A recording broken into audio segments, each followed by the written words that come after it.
Hi guys, welcome to Bramayugam movie review. Cinema ఎలా ఉందంటే నాకైతే నచ్చలేదు భయ్య, బాగోదు కూడా. హర్రర్ మూవీ అన్నప్పుడు ఒక స్కారియస్ట్ ఫీల్ ఉండాలి, ఇంటెన్షన్ ఉండాలి. అదే ఈ సినిమాలో తప్పదు, వేస్ట్. పాపం డైరెక్టర్ పొరపాటున సీరియల్ తీయాలనుకుని సినిమా తీస్తున్నట్టు ఉంటుంది ఈ సినిమా అంతా.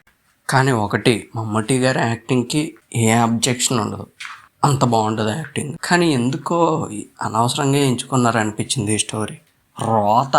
ఇంక ఈ సినిమాలో స్టోరీ అంటే పురాతన కాలంలో ఒక వ్యక్తి యాగం చేస్తుండగా వారాహి వచ్చి అతనికి ఒక పెట్టి ఇస్తుంది. ఆ పెట్టిలో చేతన్ అనే రాక్షసుడు ఉంటాడు. ఆ వ్యక్తి చేతన్తో అన్ని పనులు చేయించుకుంటూ ఉంటాడు, గొడ్డి చాకరీ అనమాట.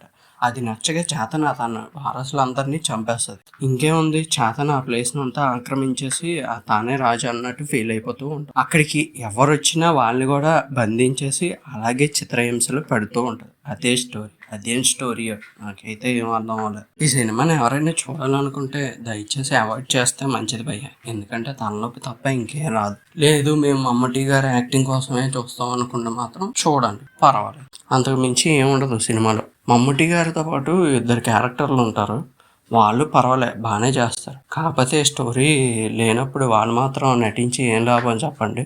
ఓకే గాయ్స్, ఇది ఇవాళ వీడియో. నచ్చితే లైక్ చేయండి, షేర్ చేయండి, సబ్స్క్రైబ్ చేసుకోండి. కానీ ఈ సినిమాకి దూరంగా ఉండండి, అంతే చెప్పగలను.